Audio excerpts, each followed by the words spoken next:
13, repetiram todas as senhoras assustadas. Saia um, reclamaram. Ninguém se mexeu. Ou venha outro, lembrou o cônego, largando a colher em 13 não pode ficar. Suspendeu-se o jantar. O Freitas passou logo a dar explicações a Raimundo do que aquilo queria dizer, posto a ver este declarado de pronto que já sabia perfeitamente. Não há mais ninguém por aí? Maria Bárbara levantou-se e foi buscar lá dentro uma negrinha de 3 anos. Aqui tem, é verdade? E o Cazuza? É verdade, gente, seu Cazuza. Vem o Cazuza. Cazuza dormia. Tinha tomado um banho e recolhera-se a cansado. A pequena foi novamente levada para a cozinha. Moleque, chama-se Cazuza aí no quarto. O Cazuza veio bocejando e esticando os braços. Para que jantar tão cedo? Não tenho apetite algum, resmungava ele abrindo a boca. Cedo, se lhe parece. Já deram 5 horas.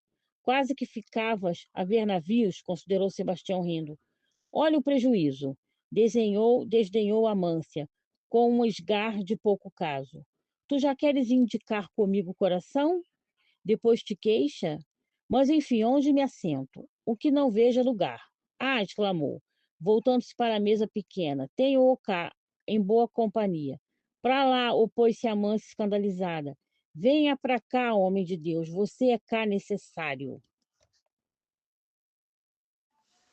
Página 154. E com dificuldade arranjou-se uma cadeira ao lado de Sebastião. Ora, até que afinal, disse Manuel, assentando-se descansadamente. Tu lhe quastiu.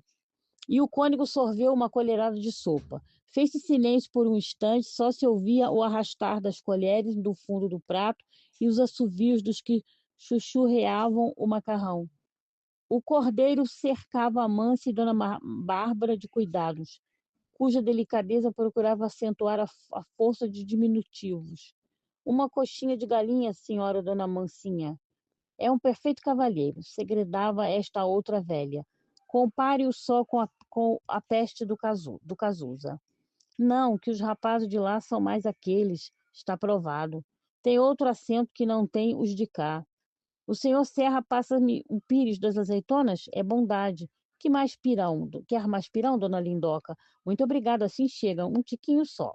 Gentes, você come essa pimenta toda, dona Etelvina? Basta, ó, não quero afogar-me em caldo. Tenha o obséquio de escolher as asas, meu amigo. De encolher as asas, meu. Não enchas a boca desse modo, dizia em segredo a velha Sarmento a uma das sobrinhas. Era o que tinha o espigão. Comia como um danado, mas ninguém dava por isso. Olhe que você não me suja de gordura, seu Cazuza, que diabo de homem. Então, quem mexe esta salada? A salada, sentenciou judiciosamente o Freitas com um sorriso, deve ser mexida por um doido. Então tome conta, seu Cazuza. Quanto quer o menino pela graça? Se tivesse um vintém aqui, dava-lhe seu poeta. Isto era entre o Cazuza e o Faísca. Doutor, não deixe apagar a lanterna, recomendava Manuel a Raimundo. Uma fatia de porco, Dona Maria Bárbara. Deite menos, minha vida, assinzinho. Dona Etelvina, a senhora está magra de não comer. Ai, ai, suspirou ela, fitando o talher cruzado sobre o peito. Não queres arroz, ó Sebastião? Não, vou a farinha de água. Um brinde, gritou Cazuza, levantando-se e suspendendo o copo à altura da cabeça. Ao belo madamismo maranhense, que hoje nos honra. Rupi, rupi, Bengui. Aproveito a ocasião, meus senhores, para agradecer o obséquio que me fazem e a minha sogra comparecendo a esta nossa velha festa da família. Era Manuel que falava. Seguiu-se o inferno de vivas e urras que se prolongaram em medonha berraria.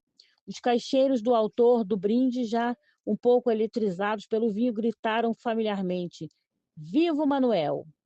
Houve uma voz indiscreta que gritou: Manuel Pescada!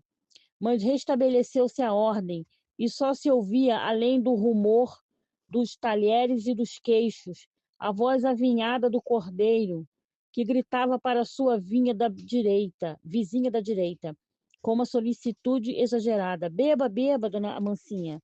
Ataque-lhe para baixo, que é o que se leva desta vida. Bati-lhe no ombro, revirando os olhos em que o álcool pusera faíscas. Credo, o senhor quer me embebedar? E como o cordeiro insistisse em servi-lo de Lisboa, Amância retirou o copo e o vinho derramou-se-lhe no prato, pela mesa e sob as pernas.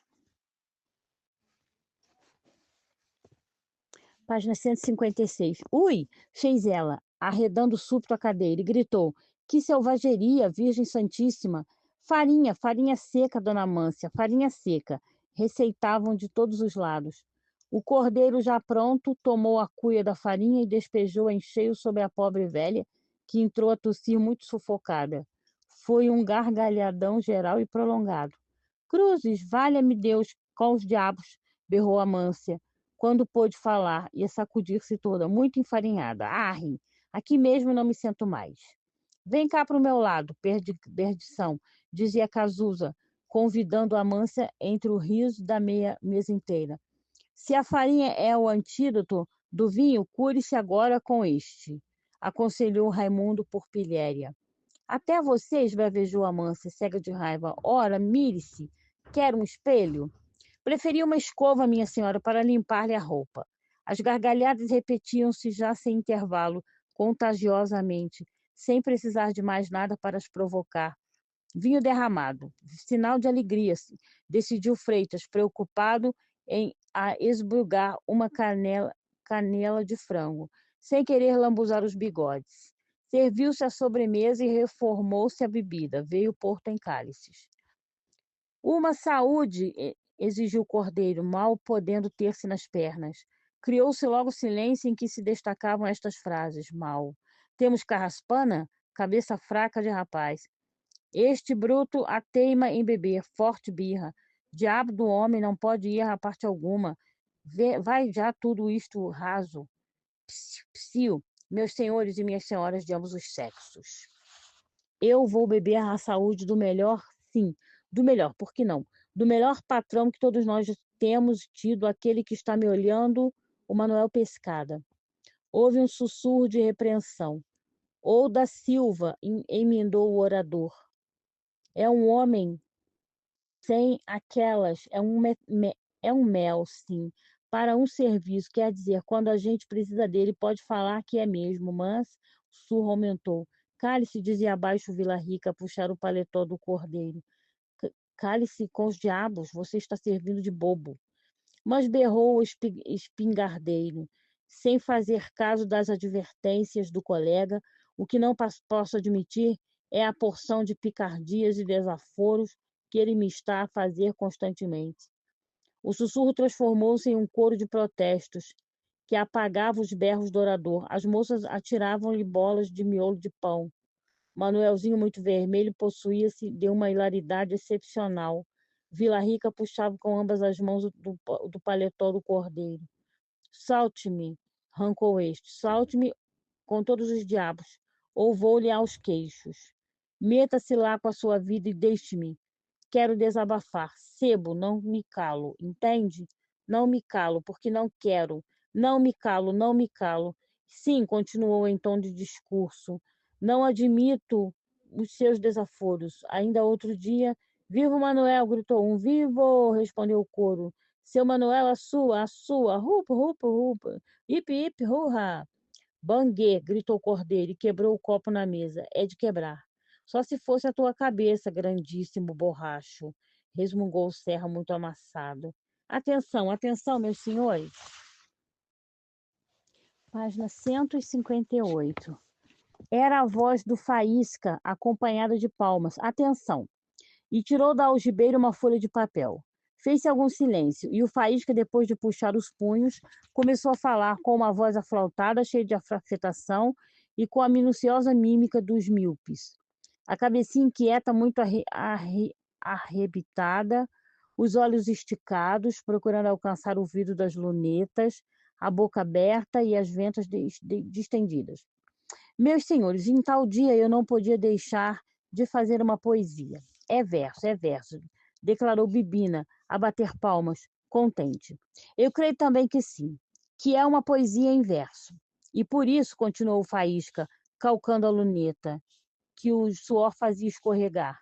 Recorrendo às musas, ousei erguer a minha débil voz, para oferecer como penhor de estima e consideração ao senhor Manuel, digno negociante, matriculado da nossa praça, este modesto soneto, que se não prima, sim, se não prima. Primasse, gritou o cordeiro. Faísca, todo atrapalhado, procurava uma palavra. Vem os versos, vem a poesia, reclamavam.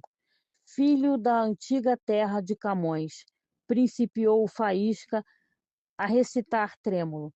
Filho da antiga terra de Camões, repetiu o cordeiro, arremedando-lhe a voz. Homem, você não se calará? Repreendeu Manuel. O recitador prosseguiu. Filho da antiga terra de Camões e nosso irmão de Leite e Companhia. Leite e Companhia, considerou o Serra na sua seriedade. Meditando. Não me é estranha a firma. Ora, espere. Será com o José Leite Cia, do Piauí? Faísca continuou muito enfiado. Eu quero vos saudar no augusto dia, em que só juntos estão amigos bons. Bravo, bravo. Olhe, gentes, rimou. Psiu, psiu. Diga outro, seu Rosinha, diga outro verso. Diga um de transporte. Lembrou eu Teovina com um suspiro, silêncio. Mas o poeta não pôde continuar porque, em um movimento de atrapalhação, caiu-lhe o pincenez dentro de uma compoteira de doce de calda. Um brinde, pediu Cazuza, um brinde, silêncio, espere, ordem, nequi nimis. E depois dessas palavras, ouviu-se a voz de Maria Bárbara, dizendo a Dona Maria do Carmo: Minha vida, como uma naquinha de melão, passou no prato. Ai, filha, não sei se poderei entrar nele, considerou lamentosa viúva do espigão, lembrando-se do protesto que fizera contra os pepinos e a sua competente família. Senhor doutor, inquiriu ela de Raimundo, o melão será da família dos pepinos? Sim, minha senhora, pertencem ambos a dos cucurbitáceos. Como? Perguntou a velha com a boca cheia de arroz doce.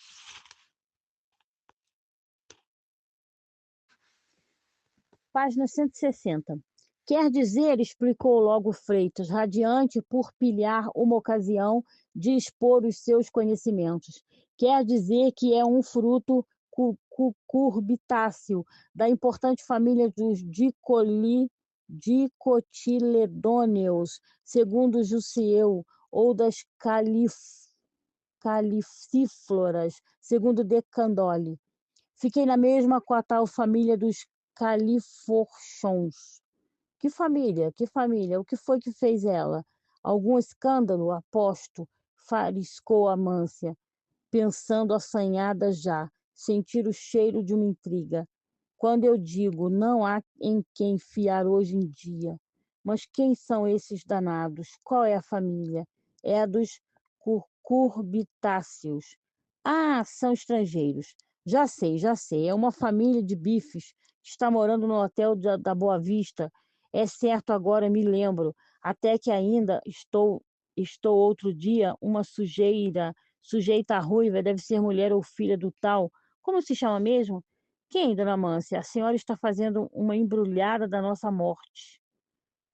O tal inglês, que inglês? Ninguém aqui falou ingleses, nem franceses. E Maria do Carmo passou a explicar à amiga que se tratava de pepinos e melões. Cazuza continuava a discursar num brinde feito ao Serra, a uma de cujas filhas pretendia, já lhe tinha chamado Vênio e agora comparava a um lírio pendido na estrada. O bom homem escutava, sorrindo sem compreender, enquanto Raimundo, com a cabeça quase dentro do prato, suportava o Freitas, suspirando pelo fim do jantar para fugir-lhe. O maçante elogiava sua própria memória com a vaidade de costume. O senhor ainda não viu nada, segredava ele ao outro. Sei discursos inteiros, longos, que ouvi há 10 anos. Sei de cor, meu caro doutor, extensas poesias que apenas li 2 vezes. Não acho extraordinário? Dê certo. E o desalmado, como prova, entrou a recitar a judia. de Tomás Ribeiro, que tinha nesse tempo no Maranhão um cheiro ativo de novidade. Corria branda a noite, o tejo era sereno. Mais alto, reclamou da mesa pequena. O cordeiro com um grito não chega até cá. Queremos ouvir o recitativo. E como Raimundo conseguisse fazer calar o Freitas, aquele levantou-se arrebatadamente e pôs-se a estropiar uma chula. Carolina, que horas são estas? 9 horas, no bronze da torre. Cante antes o não quero que ninguém me prenda, aconselhou Eufrasinha com uma risada. Gentes, disseram outras moças admiradas do desembaraço da viúva. Cordeiro obedeceu e, trepando na cadeira, tomou uma garrafa pelo gargalo, ergueu-a e berrou o que então representava na província o hino dos borrachos. Eu não quero que ninguém me prenda, aê, debaixo do meu pifão, quando fores de noite à rua, aê, leva cheio o garrafão. Seu soldado, não me prenda, não me leve para os quartéis. Eu não vim fazer barulho, vim buscar minha mulher. Página 162. Aiê, debaixo do meu pilão, quando fores de noite à rua, aiê, leva cheio o garrafão. A pouco e pouco iam todos a menos os dias acompanhando em coro o terrível aiê e batendo até algumas senhoras com a faca nos pratos. Daí a nada era uma algazarra em que ninguém já se entendia. A confusão tornou-se afinal completa. Faziam-se brindes de braço entrançado, bebia-se de couros trocados, misturavam-se vinhos, soltavam-se gargalhadas estrepitosas, cruzavam-se projéteis de miolo de pão, quebravam-se copos, e dentro de todo esse tumulto destacava-se a voz rouca do Cazuza, que insistia no seu brinde ao Serra, a quem agora a chamava berrando, poeta do comércio, colosso de negócios. As senhoras tinham-se já levantado dos lugares e palitavam os dentes, encostadas às competentes cadeiras, meio entorpecidas na repleção do estômago. A noite fechava-se. Maria Bárbara afastara-se para dar providência sobre a luz. Ouvia-se uma voz a discutir gramática com o Faísca. Cordeiro que se calara, afinal, caíra em prostração, derreado na cadeira e com as pernas estendidas em cima da que Amância deixara vazia. Entretanto, o Freitas, sempre teso, sem alteração alguma na sua roupa de brim engomado, pediu vênia para erguer um modesto brinde. Limpou a superfície dos lábios com o guardanapo dobrado, que pousou depois vagarosamente sobre a mesa. Passou a enorme unha do seu dedo mínimo no desfibrado bigode e, fitando uma compoteira de doce de pavocas, erguida a mão direita na atitude de quem mostra uma pitada, declamou com ênfase: Meus ilustres senhores e respeitabilíssimas senhoras, houve uma pausa. Não poderíamos, pela ventura, terminar satisfatoriamente esta tão pequena como antiga e tradicional festa de família, sem brindarmos uma pessoa respeitável e digna de toda a consideração e respeito? Por isso eu, senhores, o mais insignificante, mais insuficiente de todos nós, não apoiado, não apoiado. Apoiado, dizia o cordeiro com os olhos vidrados. Sim, eu, cuja voz não foi bafejada pelo dom sagrado da eloquência, eu que não possuo a palavra divina dos Cíceros, dos Demóstenes, dos Mirabel, dos José Estevão, etc., etc., eu, meus senhores, vou brindar a quem? E desenrolou um repertório interminável de fórmulas misteriosas apropriadas à situação, exclamando no fim, cheio de sibilos, inútil a dizer o nome. Todos perguntavam entre si com quem seria o brinde. Houve teimas, fizeram-se apostas. Mais do que inútil a dizer o nome, prosseguiu o discursador, saboreando o efeito da sua impenetrável alusão. Mais do que inútil é dizer o nome. Portanto, já sabeis de sobra que falo com referência à excelentíssima senhora Dona, nova pausa, Maria Bárbara Mendonça de Melo. Fez-se uma balbúrdia de exclamações. Dona Maria Bárbara, Dona Maria Bárbara, gritavam muitas vozes, e todos se voltaram para o interior da casa. Minha sogra, Dona Babu, Dona Maria Bárbara. Ela apareceu afinal trazendo na mão um candeeiro aceso. Cá estou, cá estou. E toda desfeita em risos, pôs o candeeiro sobre a mesa e bebeu do primeiro copo que lhe levaram à boca. Seguiu-se um formidável rup, hipi hipi urra, e a música atacou o hino brasileiro. O nosso hino, disse misteriosamente o Freitas a Raimundo, tocando-lhe o ombro, um dos mais lindos que conheço. Página 164. Chite com os diabos, resmungou o Dias, empalidecendo e levando as mãos à cabeça. Que é, que é? Voltaram-se todos para ele. Nada, nada. Disfarçou sem despregar mais os lábios. É que só agora, à vista da luz, se lembrara de não haver apagado a vela do quarto de Maria Bárbara. Serviu-se o café, vieram os licores, o conhaque e a cana-capim. O Dias sentia-se cada vez mais preocupado. Ora que ferro! Esquecer-se de soprar aquela maldita vela, que diabo! Podia haver um incêndio e lá ir tudo pelos ares. Sebastião Campos desapareceu com o Cazuza, levando a sua cesta de fogos, e todos os outros, mais ou menos excitados pelas libações, aproximaram-se das anteparas da varanda. Cerrara-se completamente a noite. Viam-se já os pirilampos da quinta, palpitando na sombra. Punha-se nova mesa para os músicos, que continuavam a tocar. O cordeiro sapateava um fadinho ao som do hino nacional, mal podendo ter-se nas pernas.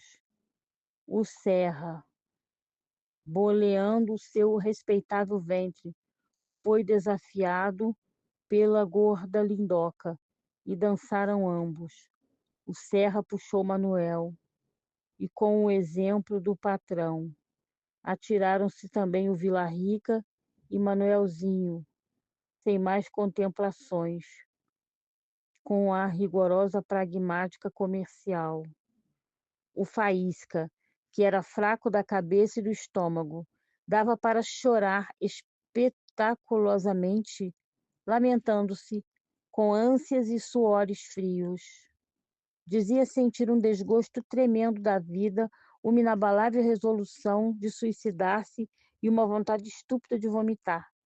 Então um busca-pé, descrevendo com ar incendiados caracóis de grossas faíscas, foi cravar-se no rebordo da varanda, bem junto ao lugar em que estava Amância. Credo, fez-se um espalhafato. A velha pulou para trás, tossindo sufocada, e o cordeiro afiançava que indo ela tomar fôlego, engolira um busca-pé aceso. Ana Rosa, com um susto, correu até ao lado oposto da varanda, onde não chegava a claridade, e caiu trêmula nos braços de Raimundo, que, contra os seus hábitos de rapaz sério, ferrou-lhe 2 beijos mestres. Os buscapés repetiam-se lá fora, sem interrupção, acenderam-se afinal os candeeiros e iluminou-se a velas de cera ao fundo do lado esquerdo da varanda, o vistoso altar onde São João Batista, no meio de uma fulgência de luz e flores de papel dourado, resplandeceu com o seu cordeirinho nos braços e segurando um cajado de prata. Ficou tudo claro e alegre. Os músicos foram para a mesa e Manuel distribuiu fogos por todos os convidados. As moças queimavam pistolas, os homens carretilhas, foguetes e bombas. Levantou-se defronte da casa uma grande fogueira de barricas alcatroadas, depois outras, e a varanda, com os seus estampidos, afogueada pelo clarão vermelho, cuspindo balas brilhantes e multicores, parecia um baluarte em guerra. Dias alheios a tudo isso, passeava de um para o outro lado, embebido na sua preocupação. Aquelas pistolas brancas e compridas ainda mais o irritavam, porque pareciam velas de cera. Depois de jantar, a banda de música retirou-se, tocando uma coisa alegre. Seu Freitas dizia: Bibina, me acenda uma rodinha, esta rodinha. Me acenda esta rodinha. Ui, Gritava ao mesmo tempo a Eufrasinha, procurando queimar uma pistola. Tenho medo disso que me pelo. Pegue com o lenço, aconselhava a tia Sarmento. Seu moço, me escove isto por seu favor. Sebastião e Cazuza continuavam lá embaixo às voltas, com os busca-pés que se cruzavam no ar freneticamente. Raimundo, ao lado de Ana Rosa, acendia no seu charuto os fogos que ela tocava e falava-lhe baixinho em casamento. Na primeira ocasião, fala teu pai. E por que não falas amanhã? Mamãe foi pedida justamente no dia de São João. Pois bem, amanhã. Não me enganas? Página 166. Não, e tu dizes, tu me estimas deveras? Olha que o casamento é coisa muito séria. Eu adoro-te, meu amor. Ah, está aí o padre, gritou Sebastião lá debaixo. Chegou o padre, repetiram muitas vozes. Frei Lamparinas efetivamente chegava para cantar a ladainha. Acompanhavam-no 4 sujeitos de ar farandulesco, caras avermelhadas pela cachaça, cabeleiras à nazarena, paletós insuficientes, olhares cansados, um todo cheio de insônia e movimentos reservados, de quem não conhece o dono da casa em que se apresenta. Eram músicos de contrato, pândegos afeitos às serenatas, aos chinfrins de todo gênero, estômagos vitimados, as camisainas fora de horas, cujas digestões põem manchas biliosas na face. Um trazia um violão debaixo do braço, outro uma flauta, outro um pistão e outro uma rebeca. Entraram em rebanho e os pés surdos e foram assentar-se modestamente risonhos na amurada varanda, a cochicharem entre si, olhando com tristeza gástrica para os destroços da mesa. Cazuza, que os seguiu lá de baixo, foi o único a cumprimentá-los, a cada um de per si, dando-lhes o nome e recebendo o tratamento de tu. Fez-se logo vir uma garrafa e serviu-se com intimidade a rir, lembrando-lhes outras patuscadas em que estiveram juntos. Manuel acudiu também, oferecendo-lhes de comer, insistindo principalmente Frei Lamparinas, que ainda não tinha jantado, conforme ele próprio confessava. Recusaram-se, todos prometendo cear depois da ladainha. Comeriam mais à vontade. Pois então vamos à ladainha. E dispuseram-se para a nova festa que ia principiar. Sebastião Campos continuava na quinta a soltar os seus busca-pés e as suas formidáveis bombas que estrondavam como canhões. Só tocava fogo fabricado por ele próprio. Não tinha confiança nestes fogueteiros de meia tigela. As barricas estalavam em labaredas fiscalizadas por Benedito. Havia por toda a parte uma reverberação vermelha e um cheiro marcial de pólvora queimada. Defronte da casa, as árvores erguiam-se, arremedando uma apoteose de inferno. As mãos encardiam-se, as roupas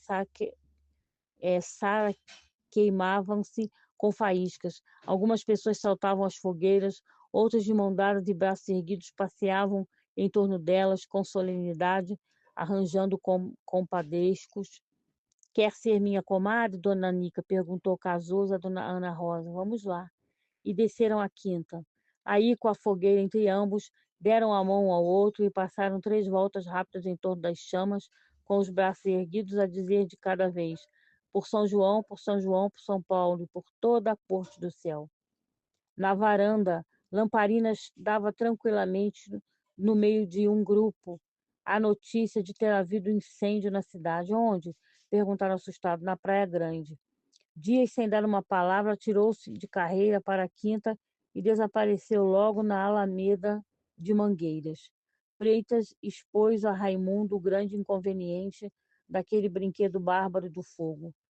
Quase sempre nos dias de São João e São Pedro havia incêndios na cidade.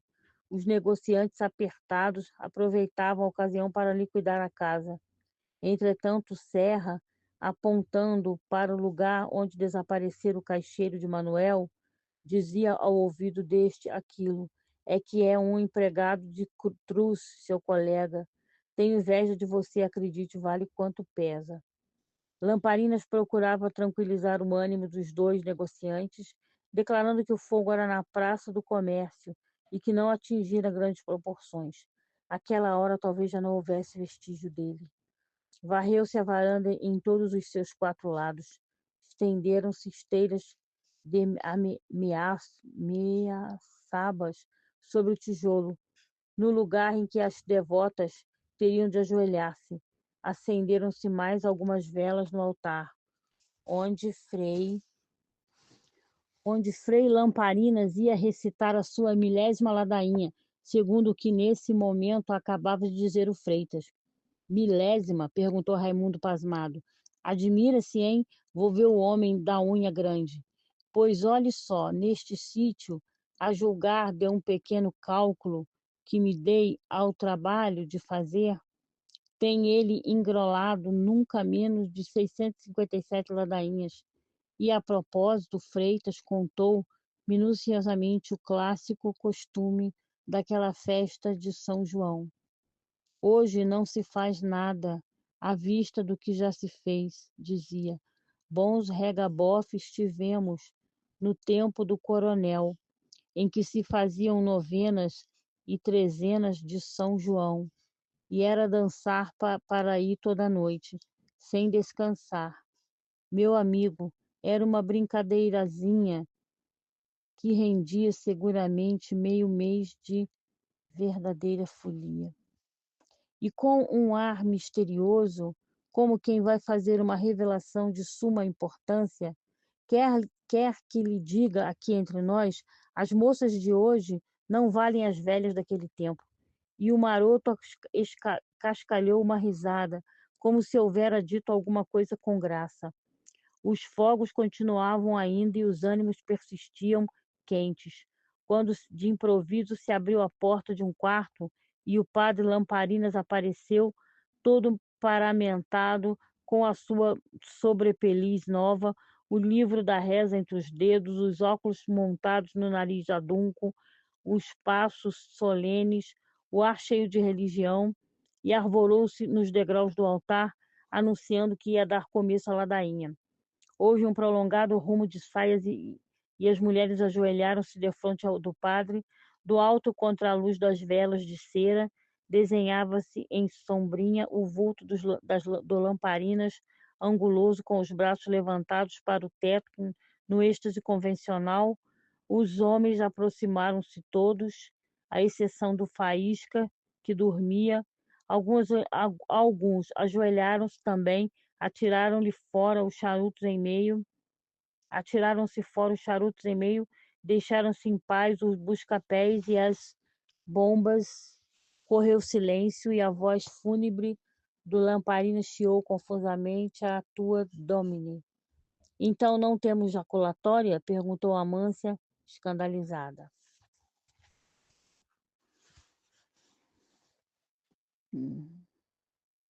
Lamparinas atirou-lhe uma olhadela repreensiva e concentrou-se de novo em sua oração, concluindo: Apresentamos, Senhor, estas ofertas sobre os vossos altares, para celebrarmos esta festa, com a honra que é devida ao nascimento daquele santo, que além de anunciar a vinda do Salvador do mundo, nos mostrou também que era já nascido o mesmo Jesus Cristo, nosso Senhor, que conosco vive e reina em unidade. Apoiado, gritou o cordeiro. Desencadeou-se um sussurro de indignação. Todavia, entre a tosse, os escarros secos e alguns espirros dispersos que se acusavam daqui e dali, continuou fanhoso o Lamparinas. Gratiam tuam, quesumus, domini mentibus, nostris infunde, Utique angelo nuantiante, Christi Filii, tui incarnatione, cognovimus, per passiones ponem, ejus et crucem, ed resurrectionis, gloriam perducamur, per eudem, Christian dominum nostrum, amém. Amém. Disseram em coro, e a voz do lamparina chorreava, acompanhada pela música. Kyrie eleison. Os devotos e devotas respondiam cantando em todos os tons. Ora pro nobis. E este bi final ia longe. Christi eleison. Ora pro nobis. Christi eleison. Ora pro nobis. Destacava-se a voz grossa e avinhava do cordeiro, que sempre se demorava no canto e arrastava escandalosamente o bis. Diabo do herege, resmungou Amância, sem desfazer a sua atitude beata. Pater de coelis, Deus miserere nobis. Página 170. Ora pro nobis, insistiu o coro. Filii redemptor mundi, Deus, miserere mobis, ora pro nobis. E o pobre Lamparinas, no fim de um quarto de hora desta música, sentia-se plenamente no seu elemento, entusiasmava-se, cantava marcando o frenético compasso com o pé, quase dançando. Já não esperava pelo ora pro nobis, ia gritando. Santa Maria, Santa Dei Generatriz, Santa Virgo Virginum Mater Purissima. E o coro e a música a correrem atrás dele a toda força, mas o especialista das ladainhas teve de interromper o seu entusiasmo, porque em torno de Maria do Carmo levantava-se um zum-zum. Que terá minha tia? Exclamou Etelvina alvoroçada. Mamãe outrinha.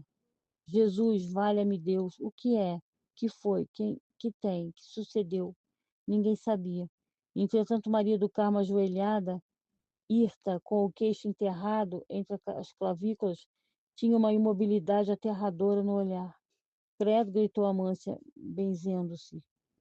As sobrinhas puseram-se logo a chorar ruidosamente. Ana Rosa, Eufrásia e Lindoca imitaram-nas no mesmo instante.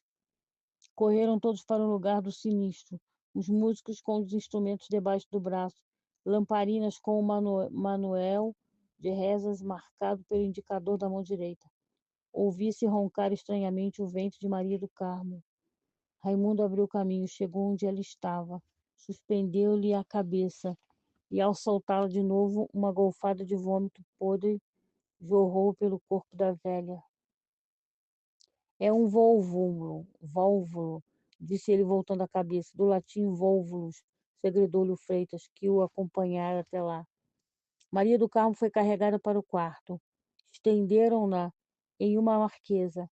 Pingava-lhe do topo o corpo um suor copioso e frio. Tinha o ventre duro como pedra. Raimundo fez dar-lhe azeite doce e aconselhou que mandassem comprar quanto antes eletuário de cena. Correu-se a chamar o médico na cidade. A doente voltou a si, mas sentia cólicas horríveis, comichão por todo o corpo, queixava-se de grande secura e delirava de instante a instante. Daí a meia hora vieram de novo os vômitos, cresceram-lhe as agonias, aumentaram-lhe os rebates intestinais. A pobre velha estorcia-se, arranhava a palhinha da marquesa, cravando as unhas na madeira. Em torno dela fazia-se um silêncio aterrado. Afinal, chegou-lhe a reação, deu um arranco dos pés à cabeça e ficou logo imóvel. Raimundo pediu um espelho, colocou-o defronte da boca de Maria do Carmo, observou depois e disse secamente: está morta. Foi um berreiro geral. Etelvina caiu para trás, estrebuchando, num grito histérico. Manuel arredou a filha daquele lugar, acudiram todos os de casa, os ânimos que o vinho entorpecia acordaram como por encanto, a situação incontinente tornou-se lúgubre. O cordeiro, já em seu juízo perfeito, ajudou a carregar o cadáver, afastou cadeiras, arrastou uma cômoda e preparou a encenação da morte. Invadiram o quarto. Os pretos do sítio chegavam-se com medo, apavorados, resmungando monossílabos culturais, o olhar parvo, a boca aberta.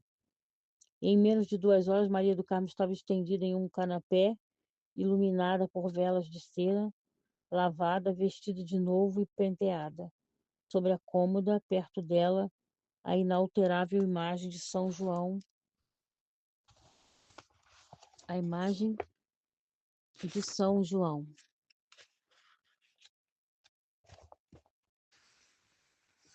Página 172. A imagem de São João Batista. E ajoelhado no tijolo, com o olhar fito no santo, o cônego de braços abertos balbuciava uma oração. Manuel expediu recados para a cidade. Seus caixeiros partiram todos.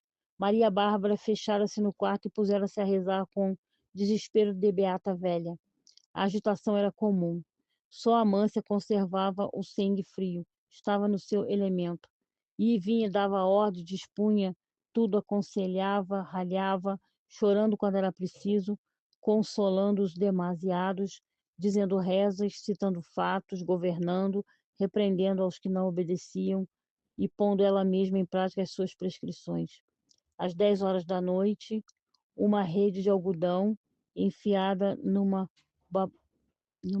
taboca de muitas cores, cujas extremidades 2 pretos vigorosos sustentavam no ombro, conduziu o cadáver de Maria do Carmo para o sobrado do Largo das Mercês, com grande acompanhamento de homens e mulheres.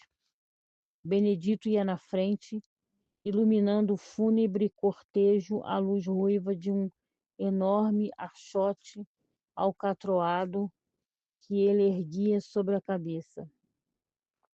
Lamparinas caminhava atrás, furioso, fazendo voar ante seus pés as pedrinhas soltas da estrada e dando-se aos diabos pela má observância do antigo e confortador provérbio: o padre onde canta lá janta.